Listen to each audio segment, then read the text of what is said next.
98. Revolution, Counter-Revolution, and Christianity. On July the 14th, 1789, the French Revolution began with the storming of the Bastille. In the succeeding months and years, millions were killed to help establish the civil reign of, quote, reason, end quote. On July the 14th, 1989, many heads of state gathered in Paris to honour and celebrate that event. Only one, Prime Minister Margaret Thatcher of Great Britain, called attention to the murderous nature of the French Revolution and questioned the absurd idea that human rights and freedoms originated in it. The French Revolution quickly developed into the Reign of Terror, as have all revolutions since then. It was morally and intellectually bankrupt, but men have continued to believe that men, nations, and history can only be regenerated by bloodletting, and murders continue. The thesis of revolution is radically anti-Christian. Revolutionary man believes that the rise of Christianity was the fall of man, and that the true direction of history must be from Christ to Adam, from supernatural man to natural man. This means that Christianity is the greatest impediment humanity has ever had, and so the forces of revolution seek its obliteration. The greatest Holocaust of all history, and of the 20th century, has been and is the massacre of Christians. It occurs all over the world, and the media is in the main silent concerning it. In 1989, the evil of revolutions was clearly underscored by the events in China, Russia, Poland, Bulgaria, and elsewhere in the realms of humanistic statism. None of this dimmed the determination to celebrate the French Revolution and to extend the dominion of revolution. But what about counter-revolution? Did it not finally succeed in Europe after Napoleon? It did indeed. And the successes of the counter-revolution revealed its bankruptcy. Its theorists were right. The old order, however bad, was better. They worked for a restoration. What they failed to recognize was that the old order was a decayed relic of Christendom. A Christian society could not be restored without a vital Christianity. Chateaubriand could say, "Religion is the source of liberty." But this intellectual awareness did not necessarily mean a living faith. Jacques Godechaux, The Counter-Revolution, Doctrine and Action, 1789 to 1804, Princeton University Press, 1971, page 135. To talk about God and country does not align God on your side, nor mean that you believe his every word. The failure of counter-revolution, put simply, was that it wanted the form of godliness, but not the power thereof, the name of God, but not God himself.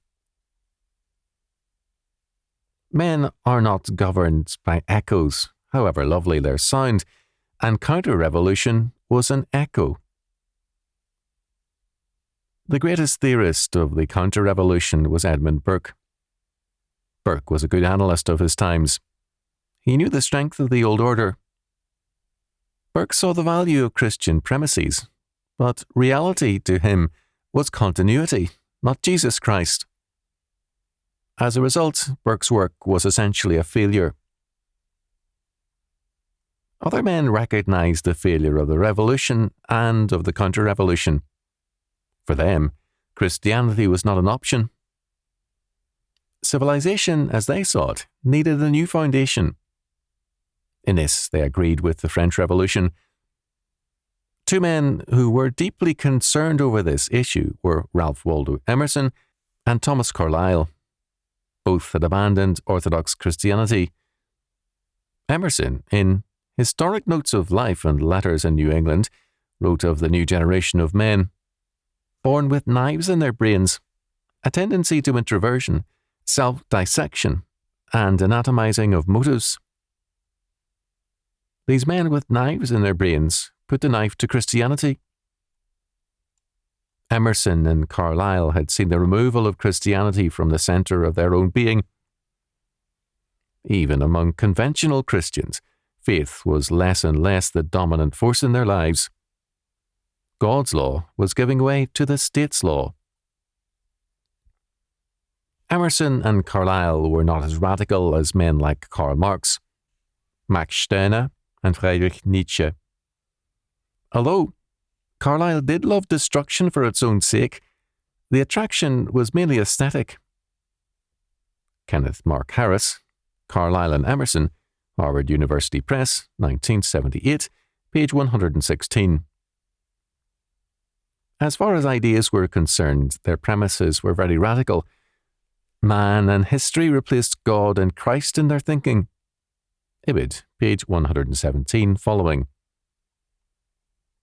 For Carlyle, the hero, and for Emerson, the power of man and his character replaced the power of God. Robert E. Spiller and Wallace E. Williams, editors, The Early Lectures of Ralph Waldo Emerson, Volume 3, 1938 to 1842, Harvard University Press, 1972, pages 243, 244, 276, and 277, etc. As counter-revolution developed into conservatism, its premises, despite a sometimes pious facade, became as humanistic as those on the left. Both revolution and counter-revolution, right and left, had become humanistic and explicitly or implicitly anti-Christian. Because the churches are themselves all too often infused with humanism, they have been little disturbed by these developments. National indignation should have been aroused when it became known that, during the Reagan presidency, homosexual prostitutes and their customers were at times given private, guided tours of the White House. One wealthy homosexual in particular had much power among Republicans. Gary Potter, GOP homosexuals, the reason why social agenda gets nowhere. The Wanderer, July the 20th, 1989, pages 1 and 8. John Lofton wrote in the Washington Times, July the 31st, 1989, about another prominent Republican who had raped and sodomized a teenage intern, and in another case, was convicted but given a suspended prison term for a savage 5-hour rape of a young woman. A prominent conservative publisher berated John Lofton for writing against a Republican. Apparently, only Democratic rapes are bad. The rot runs deep, not only in the body politic, but in the churches. Too many churchmen are too busy warring against each other, or waiting for the rapture, due in 18 months, I was told today, and being generally irrelevant to know what is happening all around them. For some years, I have been in many court trials as a witness for churches, Christian schools, homeschools, families, and so on, who faced an attack for their faith and practice. I have seen a state attorney hold aloft the Bible and declare it a child abuse manual. Several pastors were on trial for requiring the chastening of children in their schools or daycare facilities, although no parents had complained. This was in a southern Bible Belt state. No church members were in the courtroom to lend their moral support. Neither pastors nor the lawyers have ever informed me of the outcome of the trial, a routine occurrence. So much for the caliber of our churches. Incidents like this are commonplace. The enemy is shooting at Christians, and the church is indifferent. But now, total war is underway, as Shelby Sharp so tellingly reports it.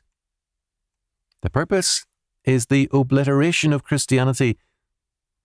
If America's churches do not resist this attack, God will give them over to destruction and replace them with another people and other churches.